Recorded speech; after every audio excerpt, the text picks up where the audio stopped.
I was going to create 2 more women, just like I had brought up, like that kind of thing where it's like programmed into you, like be a nice girl, right? Be a sweet little girl. Like, oh, you're supposed to be this way. No, we're not doing that. Like, what does that look like? You know?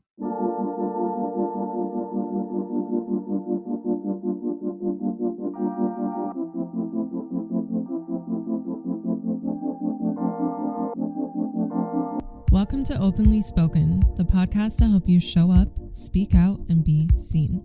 Here you'll get to eavesdrop on connected women's conversations about self-love, confidence, healing, relationships, creativity, and more. I'm your host, Celia Antonio, and I am your guide to getting you grounded into your body, feeling your full spectrum of emotion, and expanding your fullest self-expression. I also pop in here from time to time with solo episodes where I give you tips, tricks, and resources like meditations, visualizations, and all the things to get you grounded, to get you to feel, to get you to alchemize, and to get you to expand and express yourself fully. I'm so grateful that you're here, and I invite you to now put your hands on your heart, take a deep breath, set a tone for how you want to be as you show up for this podcast. Take what resonates in this podcast, leave out what doesn't resonate, and take some time to reflect and to contemplate.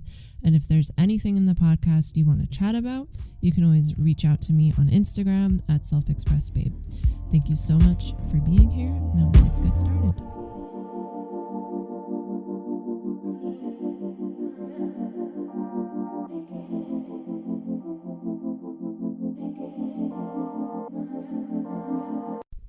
Hello and welcome back to Openly Spoken. My name is Celia and I'm so grateful that you hit play on my audio creation today or my YouTube video today. And in this episode, I'm going to be talking with my friend Whitney Barron, who is a mother of 2, a stepmother of 1, and we're going to be talking about raising strong daughters. Whitney is a wife to what to me sounds like an incredible father from our past conversations, and you're also going to hear some evidence of that today as we talk about raising strong daughters. Whitney is on a grand journey into seeking all the joy that life has to offer and owning who she is, even though it differs from the quote norm around the area where she lives in the south of the U.S. And I thought this topic was perfect to talk about now and today specifically, and to release and publish this episode today with International Women's Day being tomorrow. And also be on the lookout tomorrow for another episode, because I'm going to be releasing a compilation episode of some of my past guests here and people you haven't heard yet because I haven't published the episodes, answering a question to what is their favorite part of womanhood. So I kind of put all of those together into a little compilation, and I thought it would be really cute to post that tomorrow for Women's Day. So be on the lookout for that. I do want to know with this call with Whitney that the audio wasn't the best. I did what I could to doctor it up. Big shout out to all the people who post free Adobe Audition tutorials on YouTube. You really saved my booty on this one. But the conversation was still beautiful. And if you do want to further connect with Whitney, her Instagram is in the show notes below. And lastly, before we dive into today's episode, I wanted to share with you my breast massage and embodiment course. It's called Heart Magic. You will want to be in this space if you want a deeper connection to your breasts and confidence regarding your boobs, if you are a human who has boobs. And if you want a deeper connection to your heart space, a deeper connection to your truth, and the unapologetic confidence to bring that truth to the world. Heart Magic is a very healing space with personal practices to do on your own, deep dive journaling content. You'll also have access to recordings from our live held group embodiment sessions, and you're getting lifetime access to everything. So within there is there's all the guidance to starting your own breast massage practice. I do offer a practice as well that's about 20 minutes. And you got a journal that's kind of designed to do the practice every day for 11 days and do the journaling afterwards. And then I also had some group embodiment sessions, because I feel like embodiment is a very good way to release what is coming up. And I really wanted to give everyone that was in the space all of the tools that they could possibly need to move through the healing. So that's why there's embodiment sessions in there. We also had some women's healing circles. Those were unrecorded. I might do another one in the future, depending on how many new students we get in. So once there's a group of new people, a significant amount of newer people, then there would totally be a group call that's unrecorded, so we can all, have a women's circle. That would be really fun.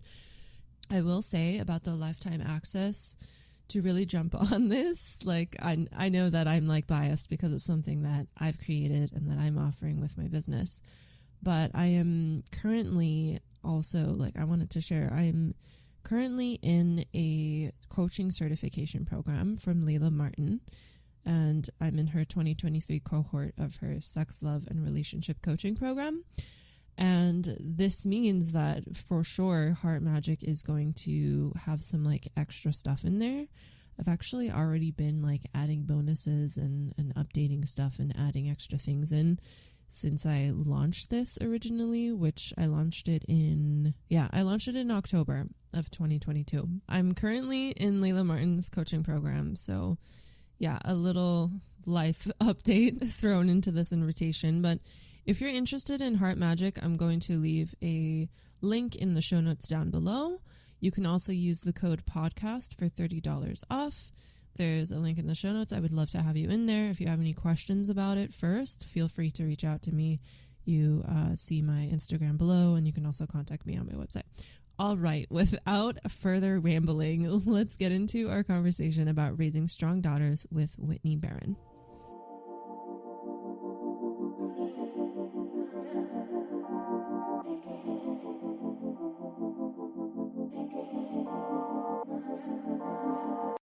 But yes, two. We've got Chloe, the youngest, Callie, the oldest.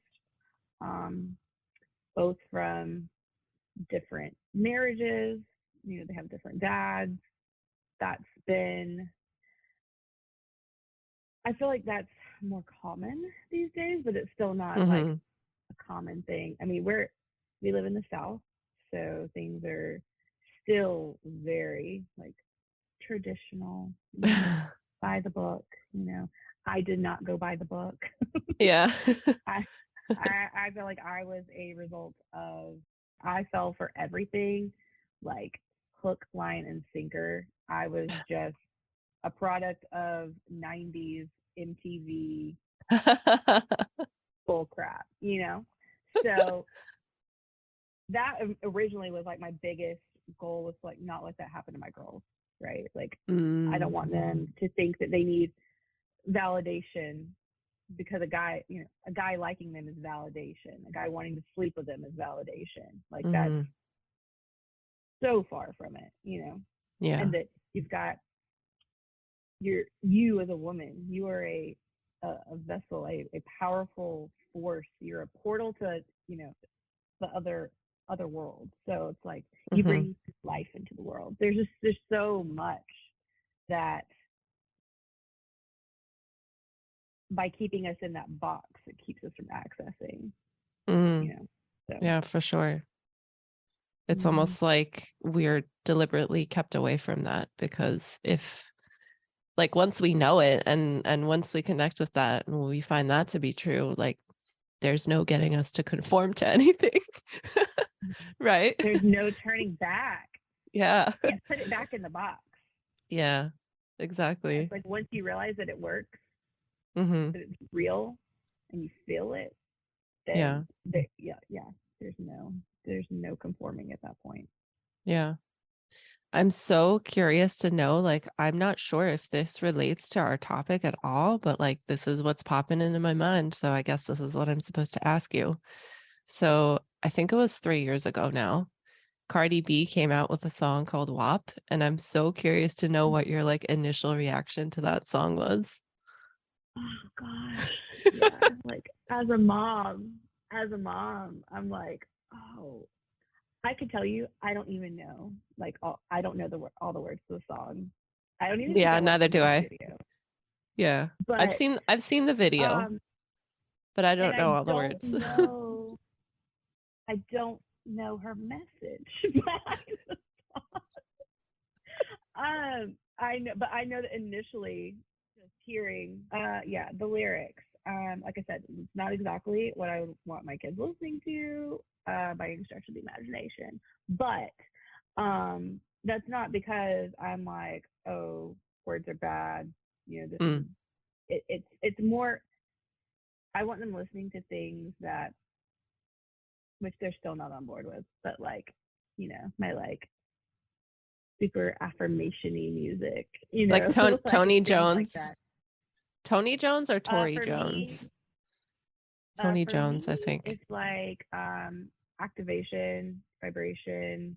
Hmm. Um, I don't know all the names of all the people. I just like put it on like my like radio setting or whatever. Like pick a song, and then Hmm. it just sits there and just plays all of that like high vibe music. I love that. So they don't they buy in they don't buy into everything that I tell them yet. It's like they're like, mom, yeah, Yeah. yeah. But they see that things work. So Yeah. for them, that's when they're like, yeah, I know. My words are spells. Yes, I know. Don't talk bad to myself. And speak what I want into existence. They definitely are big on affirmations and Hmm. the whole my words are spells deal. Yeah. I But love yeah, that so piece that's all. about, It was just crazy. yeah. Yeah. Yeah. I asked because like when that song first came out, I was absolutely disgusted and so triggered. And Mm-hmm. I also was thinking about like, young girls are listening to this and young boys are listening to this. And like Mm-hmm. my initial reaction, I was like, wow, I feel like those like elderly people that were around when like rock and roll came out, and they were like, those dang kids. Like that's exactly how I Yes, felt. And I don't know if you know this, but like Kids Bop has their own version of that song. It's called I did not know. it's called Wings and Pizza, and it's all about food. And they're like, put those rolls in my mouth. Get out. I'm Get. serious. It's so gross. I know it's so gross. But Oh my god. yeah. Oh, Another reason oh, why I asked too is like I was super triggered at first, but it ended up kind of initiating me diving into that part of myself. Like, why am I not so comfortable with sexuality? And like, why does that have to be gross? Like there's songs by like 50 Cent called The Magic Stick, and like no one was outraged over that. And there's like so many songs about like male genitalia and no one's outraged about that. Um, so like I kind of went from like disgusted to like, yeah, the song is great. I'm not gonna be listening to it because it's just not. I love Cardi B for like how like powerfully she is herself. I think I don't know if her persona is like made up by the media, because that could be a thing. Um, like I like, but like when I would see her before, because I used to follow her on Instagram, I'm like, wow, she's like so being herself, and it's like triggering and good for her for doing that, and I like respect that. I'm just not such a great fan of her music. So then I went like to that opposite side of like, yeah, the song's great, the song's fine, and now I'm finding myself a little bit in the middle. There's this book that just came into my awareness that it existed, that came out in August of this year, so it came out this summer, called it's by an author named Louise Perry, and I think she called it like The Argument Against the Sexual Liberation or something like that. And it's like a counter argument to all of what we're seeing on Instagram of like all these women being like so open and liberated. And I saw a few interviews with her, and like I disagreed with a lot of her stuff, but with a few things I agreed. So I'm like, let me get this book, because like it's probably going to be a totally different view than I have. And I want that. Like I want to really like challenge myself and like think about it, because I think there's good and I don't want to say the word bad. I don't like the word bad. Like I feel like there's empowering and disempowering things when it comes to what's happening in the world, and even what's happening with like how you said you're a product of like MTV, and like what we saw on MTV, like it was on one side it was like freeing of like, yeah, you can be yourself and do whatever you want, but on another side it was like a little too much at sometimes. Well, what it was for me was that it's like, oh, you're liberated, right? Sleep with whoever you want, do this, Hmm. go crazy, Hmm. like that's freedom. But what it really is entrapment, and it's Yeah. because the casual sex versus having sex within a sacred union, someone that you love and respect and that you are okay with connecting souls with that person, Hmm. that's that's one thing. But then like when you're absorbing all of this other person's horrible energy and past traumas of their past partners, and it's just this like never ending cycle of like sad. And I feel like that's why Hmm. a lot of people get stuck in a downward spiral and like a negative mindset Yeah. is from that. But that was definitely me for sure.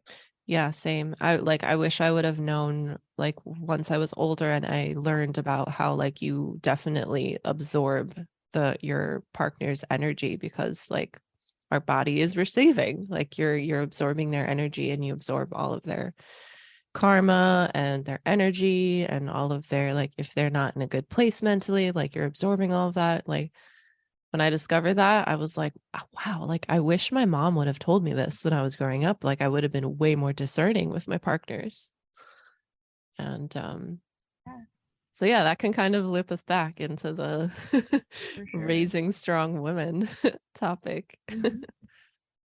Yeah, because I mean that was in the sex talk I have with my oldest and also Hmm. with my youngest as well.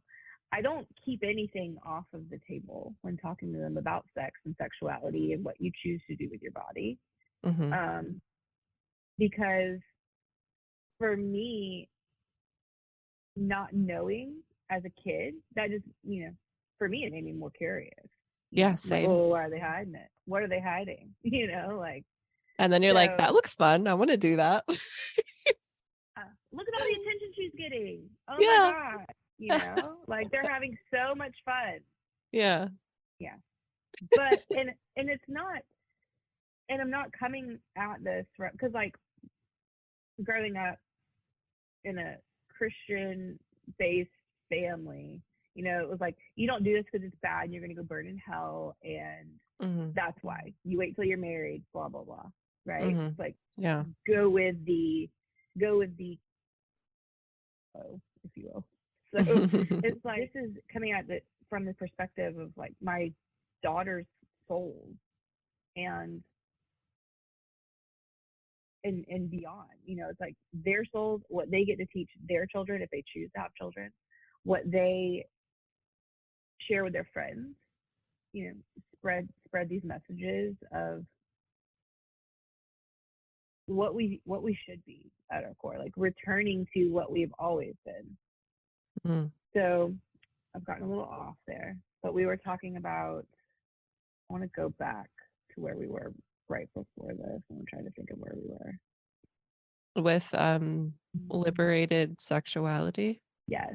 Hmm. Yeah, and talking to them about sex. And so Yeah. I've literally like I've just all out there. And I've had my youngest, I'm trying to think of some questions she asked me.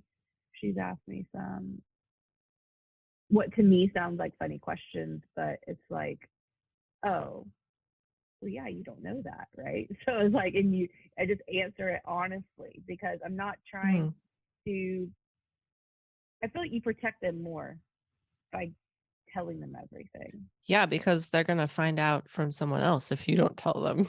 Yeah, right. And the internet, and it was, yeah, it had something to do with periods and boys having real periods where they actually bled and whatnot and something like that. And I was like, I was like, not exactly. I was like, they have their own cycles. Everyone has their own cycles. Mm-hmm.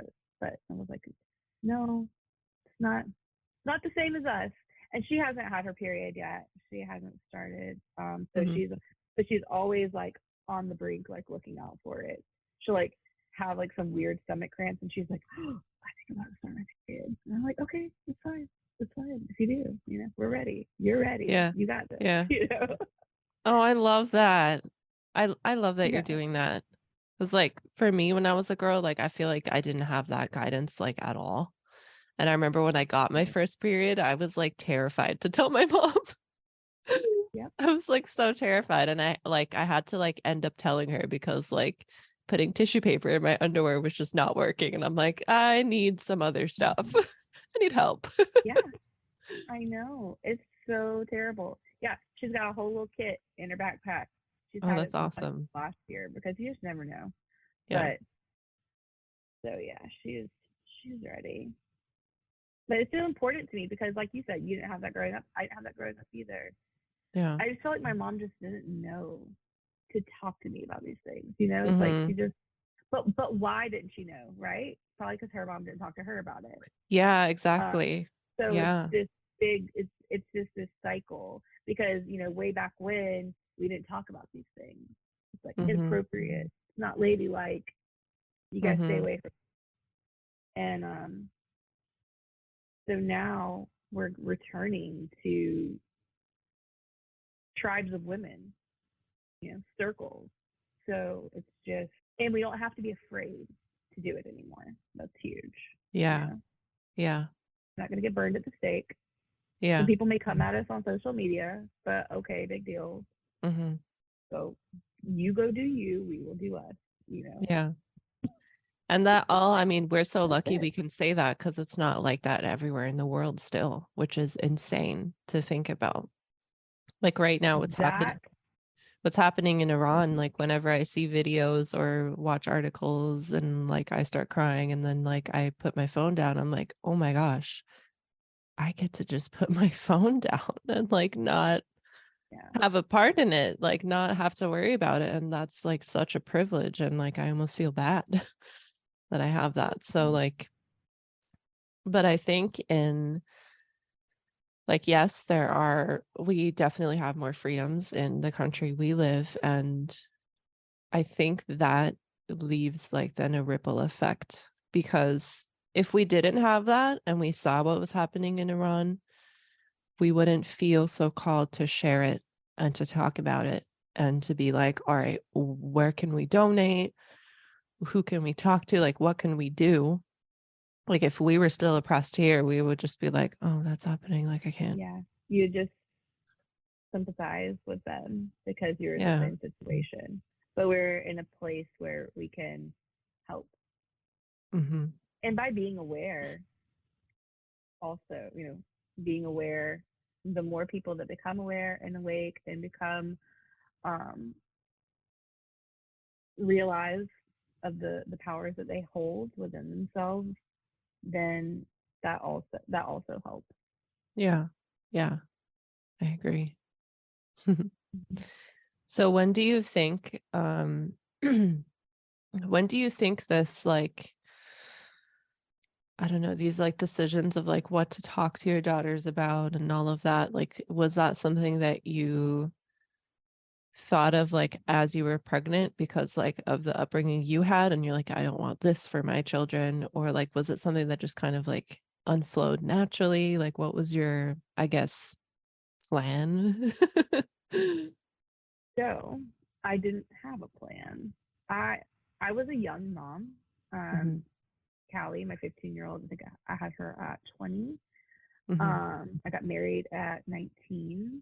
Wow. Um, yeah, yeah. And so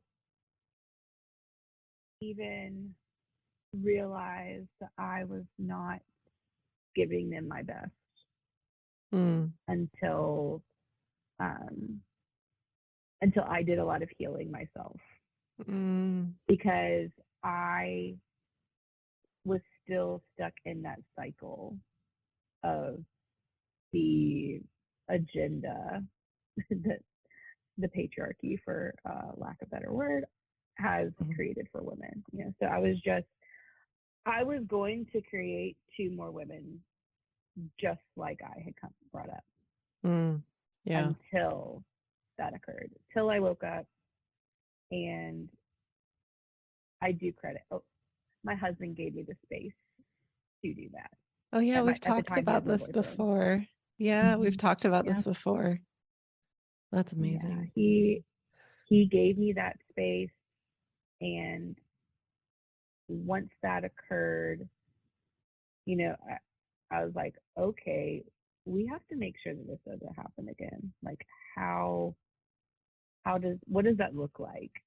Because there would be things, I can't think of an example right now, it may come to me later, but I would do something and he'll be like, what are you doing? He's like, they are like, you don't, or like making them apologize for something that like they didn't really, not that. So it's like when you bump into somebody in the store and you're like, oh, I'm sorry, but you shouldn't really apologize. Like maybe an excuse me or something, like, Yeah. oh, whatever, like, and that's not exactly what happened, but it's like that kind of thing where it's like programmed into you, like be a nice girl, right? Yeah. Be sweet little Yeah. girl, like, oh, you're supposed to be this way. And him, like, he's like, no, we're not doing that. He was like, you don't want them to end up that way. He's like, that's not. So he really, really, impacted the parenting or like my view of what we needed to do for parenting the girls, because the goal is to make sure that they're strong and can say no without an explanation, say yes when they have a full body yes, like dress how they want without feeling insecure. I want them to be so secure in themselves and what they are doing in the world, knowing that like they're on their path. So,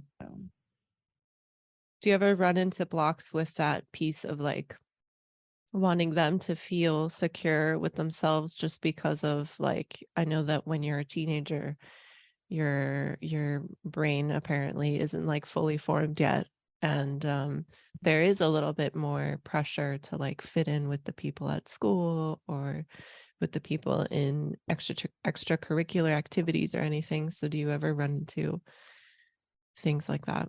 we have, and I feel like when they were younger, it was more important to them to go with the flow and like the trends and what everyone's doing.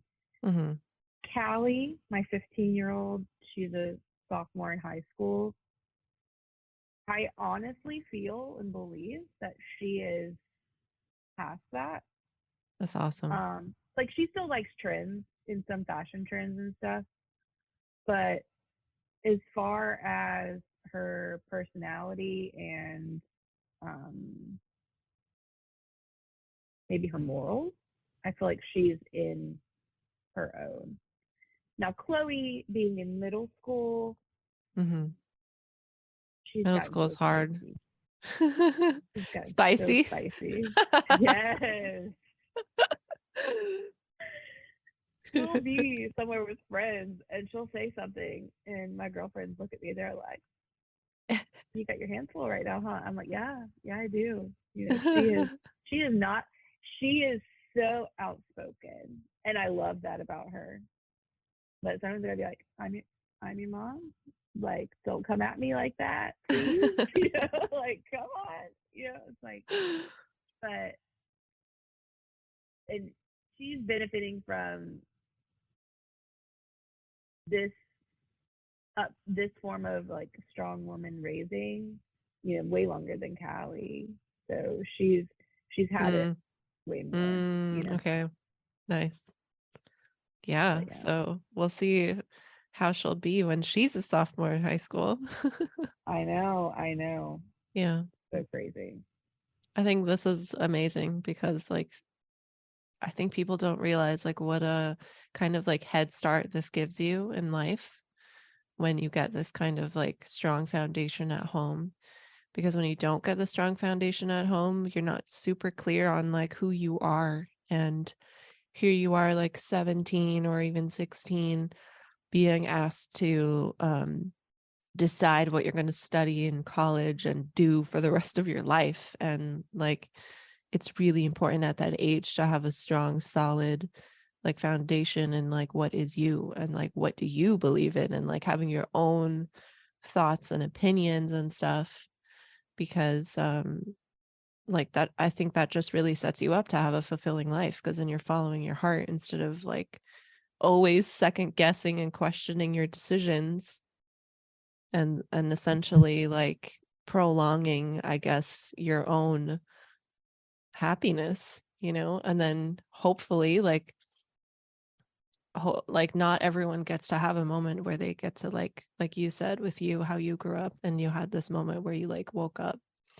And your husband as well, he's like, what an amazing dad, where he's like, no, we don't want to raise him like that. Like, I've never heard that before. I'm not saying that men like this don't exist. I'm sure my husband will be the same. I'm sure my husband will be the same. He was raised by a single mom and a sister, so he's like a total feminist. But yeah, that's amazing, because my own understanding of a dad based on the stepdad that raised me was the complete opposite. It was like, no, women be quiet and speak when spoken to, like, no. Oh So I gosh, love yeah. hearing this, that yeah, I know it's like not ideal, but like I'm very grateful for how I was raised, and I'm grateful for everything that I've ever been through in my whole life, even the things that were difficult and hard, because it molded me into who I am. And it gave me more of like for when I have kids, like I feel like it gives you more wisdom, I guess. What would you call it with like how you were raised? Like, do you feel like it gave you more wisdom? Oh, for sure, because I know what not to do. Yeah. I mean, that's almost it, like verbatim. It's like Yeah. I I sometimes reflect, and I'm like, how would, like, me as a parent now, like how would I have handled myself as a teenager? And that's like really hard to Yeah. put yourself in that position, because you love yourself so much, and it's like it's the same, almost, it's the same as like a motherly love, but putting yourself in the perspective of mothering yourself, which I basically did whenever I went through like the waking up process. Yeah, for sure. So it's very strange to look at from that perspective, because I say that I would do, things differently, of course, but I'm like, would I have? Because I was very, very headstrong. I was almost like, I was like, and so it's, instead of saying like I wish it wouldn't have happened, just thinking from the perspective of like, how would I have, how would I have parented myself? Like, Mm-hmm. I don't know. Mm-hmm. I know it would have been a struggle. Yeah. I'm just so happy that my girls have had a head start on this. Like you said, it's like they've, and I see girls in their classes, especially like, well, I mean, in both. I was going to say especially in high school, but Mm-hmm. honestly, in both. I mean, kids have changed so much, and they're just so much more mature as far as like sexuality goes. These, That's in scary. modern days, and it is, because I mean, my youngest was like talking about porn and stuff. She was like, they're talking about this and that. I'm like, what's this? I'm like, what's a hooker? And I'm like, Lord, I'm like, okay, all right, here we go. And so, I mean, that was like last year, I think. So I honestly think it may have been fifth grade. Wow, that's But crazy. yeah, I know. And I'm like, Yeah. okay, so it's gonna be like that, Yeah. like so. Yeah, it's because they have like social media and the internet. They have like so much more access to information. Like I remember I never even knew the I guess mechanics of sexuality until I was 13 and it was like explained in my science class.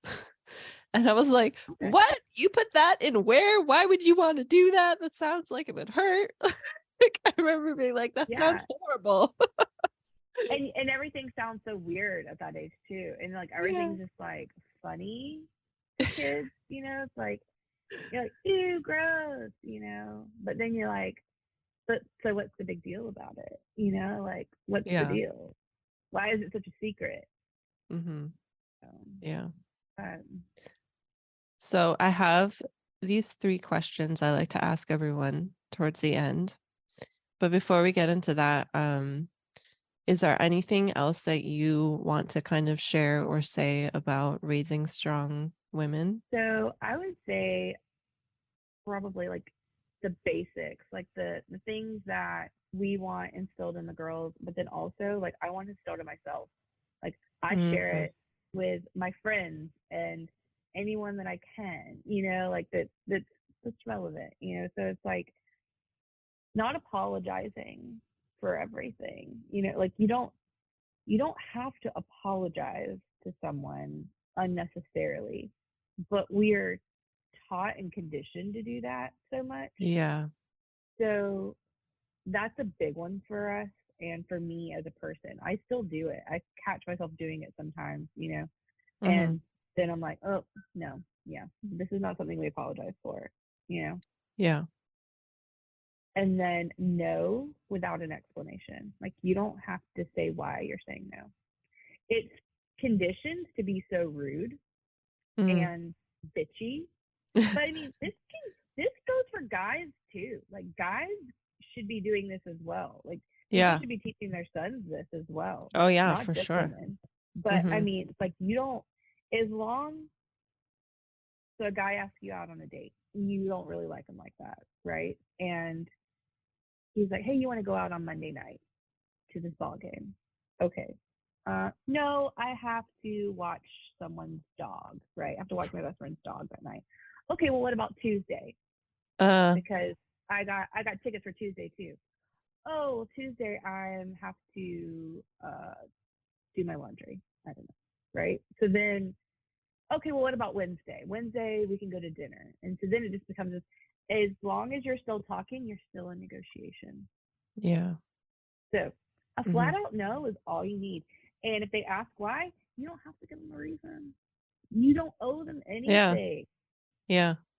I mean, but we're taught that it's rude, you Mhm. know. But if they don't just take your no, Mhm. Then that's rude. Yeah. Yeah, for sure. yeah, And also, like, it's almost more rude to like say no and make up an excuse because then you're leading this person on instead of being honest about like, I'm just not interested in dating you. Like, no hard feelings. I'm just not interested. yeah, and I mean, and you can say that as well, and they may take that and they may not, but that's on them at that point. Like you've already said your piece that Hmm. you needed to say. So Yeah. those are two really huge ones, and just making decisions for yourself instead of for others or what you think they want you to do. Hmm. Because I feel like that happens a lot with children and parents. Hmm. Like you'll decide, like the kids will decide to do something because they think that's what their parents want them to do. You know, Mm. like a certain career path, or um, that's the biggest one for me that I can think of right now. Or maybe go to a certain college, or just marry a certain kind of person, or anything. Like you don't Hmm. like within your like sometimes I mean I guess some kids are still kind of like betrothed or their parents still take their Yeah. spouses. That's I know. crazy. Yeah. It's That like this is exists. a good That family, you will marry them. Yeah. Like Yeah, that's wild. That exists in my family. My stepdad is from Pakistan and his sister, her marriage was arranged. Like the both parents I like completely met. forgot that. That just came through for me to mention, but I completely forgot that. Sorry. Go ahead. Yeah. Yeah. It's like those parents just met and they like both had, kids that were single and they like put them together. And Wow. yeah, I mean, I'm sure in some instances because I definitely have I definitely have had aunts and uncles who had arranged marriages and they were very happy. Like they like learned to choose to love each other and choose to get to know each other, but that's not the case with most of the ones I've seen in my family at least. And yeah, I mean, I think that's very outdated and it's very like it probably made sense back in medieval times when like you had to, I guess, make sure that your daughter would be taken care of financially because there was only super rich or poor. But Mm-hmm. yeah, it's And alliances and whatnot. So yeah, and sometimes I think it crazy. was like a business decision as well, That's so Mm-hmm. weird. It is. Yeah. It's very, very But strange. then some people think it's weird to get married for romance because yeah, like it's like even the way that's my most like favorite thing about being human is like all the things that you and I believe to be true. Like there are people out there who are like, wow, that's so weird. Like why would they think that? It's so fascinating to me. Like that's why I know. I think that's why one of my favorite like genres of things to watch is like I love watching things of like cults and like religions Mm-hmm. like back when before streaming service when we still had like cable and stuff like I used to watch the shows about like people who were Amish or people who were like I love watching religious like how people like different ways of living life basically like even people in Yeah, tribes like I love that it's so fascinating to me. it is. It's very cool. So anyways, like we like diverged a little bit. Yeah, yeah. I think we've hit some of the strongest points. It's just those things like can make your life easier as a Yeah. human. Yeah. Because Yeah. you're operating from your truth and your honesty. So Yeah. Yeah. I think that's what this all comes down to, mhm. like allowing your children, no matter what gender they are, to be connected with their truth and live out of that. That's the way to raise a strong human being. I love that. Absolutely. Hmm. And knowing that you're as parents, like we always have their back, like we support them fully. That Hmm. is one thing that I noticed Morgan, that is my stepdaughter, always thanks her dad for is she's like in almost every birthday card, every Father's Day card, it's thank you for always supporting me, thank you for always having my back, thank you for always Oh, being there for me. And it's not empty words, it's true, you know. yeah. Yeah. Yeah. So that's a big takeaway I want the girls to, have on their upbringing as well, is being like, you know what, like they always have my back, like Yeah. always. Yeah.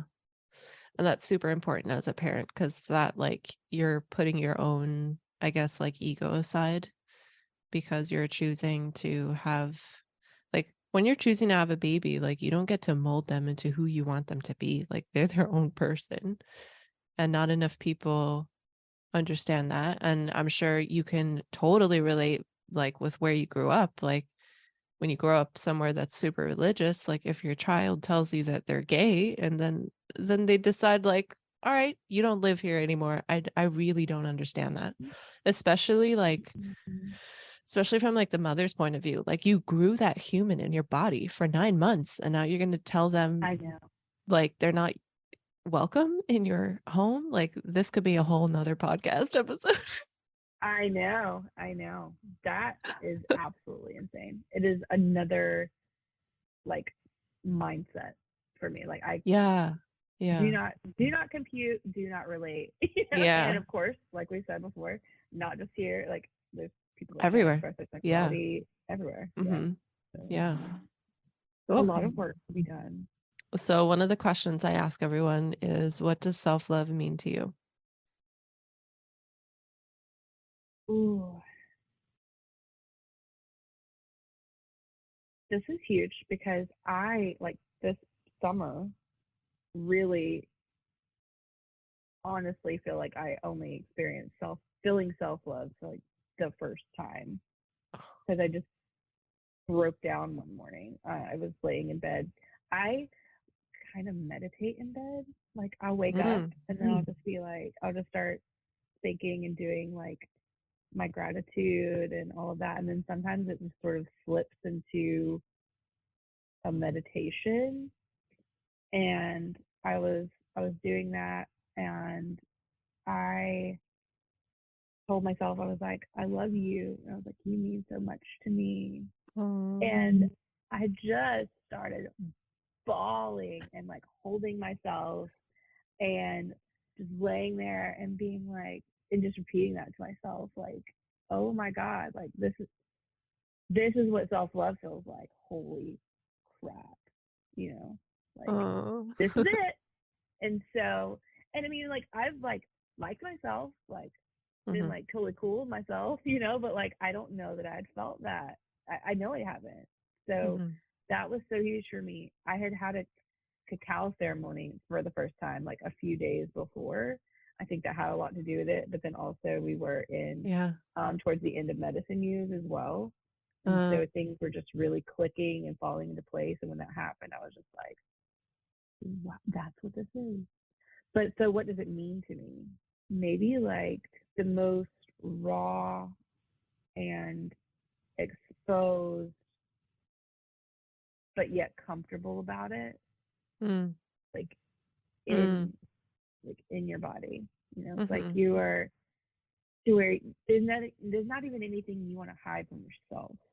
It's like it's all out and you love every single piece about it. There's nothing you change. I think that's my version. That's beautiful. I'm like all teary. It's so, I like, teared a little bit so too present. when you were. I'm like, it's so present, and it's such a beautiful thing, and that's what I want for everyone. Yeah, that's why I focus on self-love with my work. Like once I like I started with graphic design, and once I had like clients who like had their graphic design stuff but still weren't showing up on social media, and I coached them, and I realized, like the deeper layer behind everything is self-love. Like if even if we had like political leaders who love themselves more, we'd live in a completely different world. Completely different.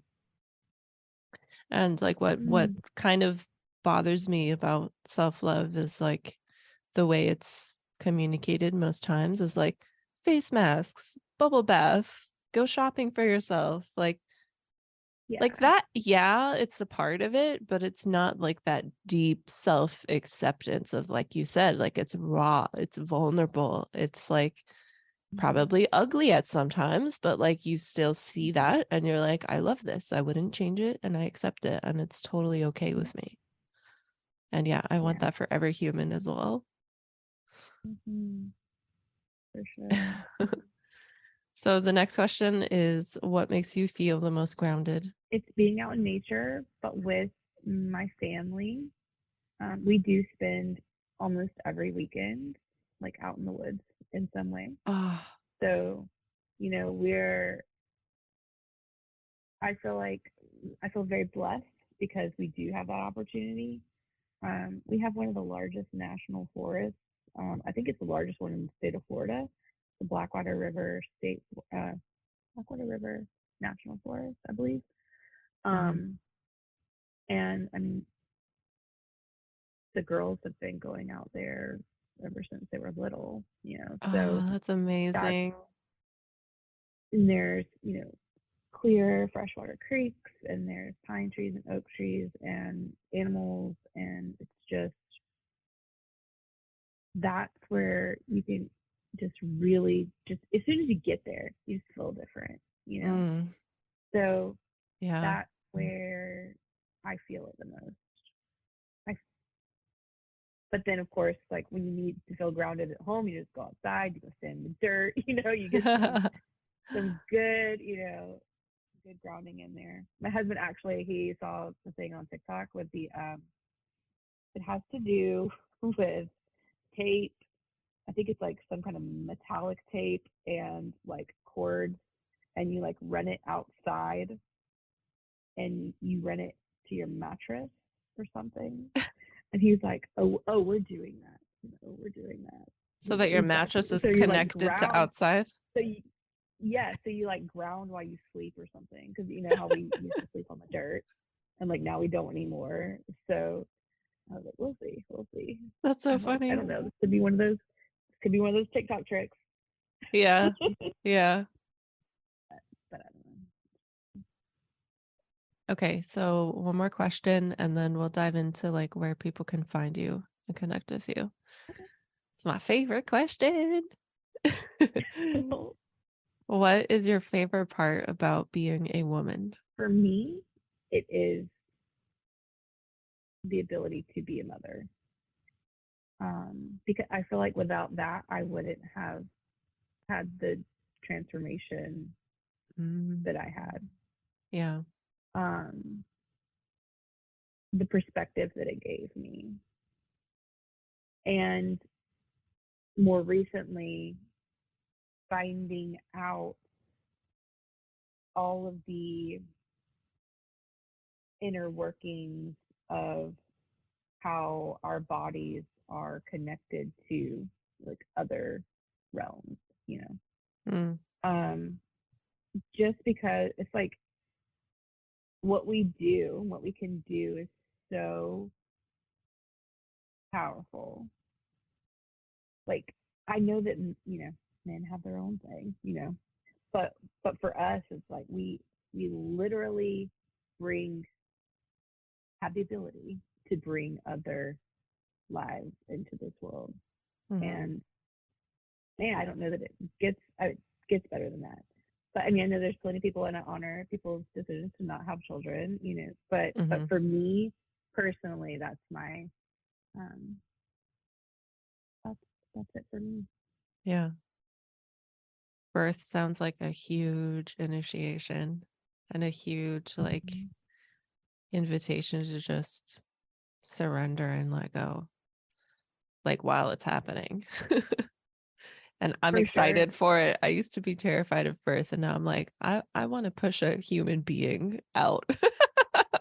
Yes, I know. I'm like, I'm gonna do it. So for everyone, I want that for my girls too. Yeah. Like I want them to be able to approach birth differently than it was presented to me. Yeah. Like really only had like two options. It's like completely all natural, and then you have like the hospital-y version, but they don't tell you about all the other versions in between, like that you can have home births and I didn't even know. I know. It's like there's so much to it. Yeah. And I want that for them. I want them to know all their options. It's crazy, like when you say that, it's crazy how many parts of being in a female body is like capitalized on, It's like going to the hospital and giving birth. I don't know how much it is, but I know that it's a huge bill. It's a huge bill, and it's like insane because like if you compare it to having a doula or a midwife and just being at home, and something that I didn't even hear about until this year was free birth, where it's just you by yourself. Like, wow, that is brave.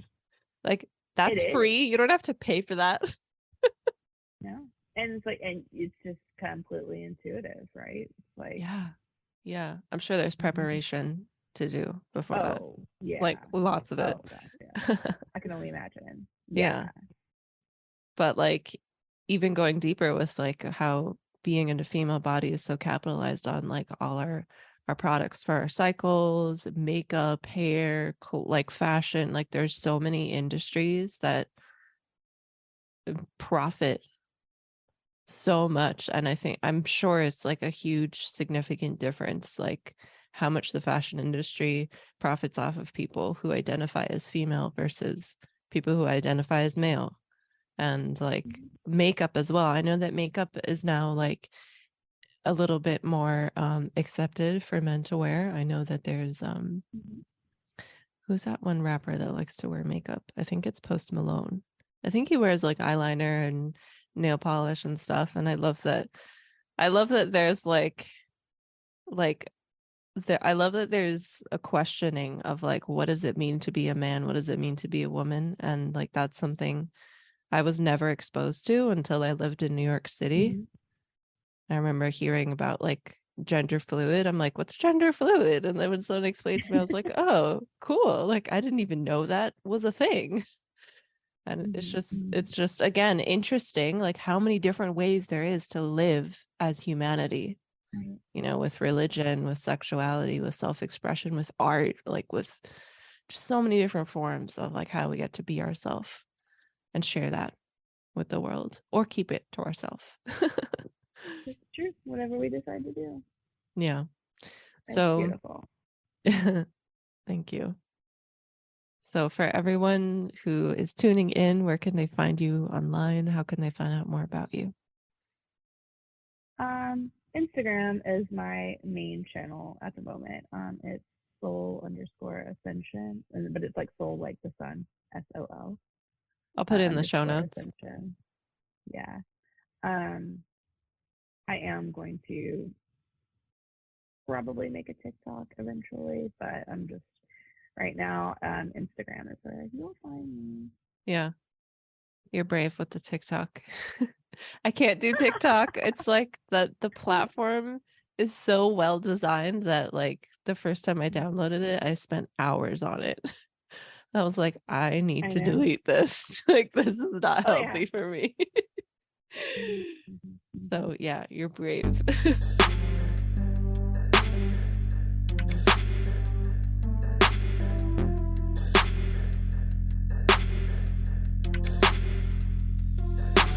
Thank you for tuning in to this episode of Openly Spoken. I know that there's an abundance of content online, so I really appreciate you giving me your ears today. If this episode shifted something for you, please share this with a friend and/or write us a podcast review if you're listening to this on iTunes so that more people can find this. If anything shifted for you from this episode that you want to have a conversation about, I would love to hear from you. Just send me a DM over on Instagram at selfexpressbabe, and that is in the show notes. Thanks again for tuning in, and I'll see you next time.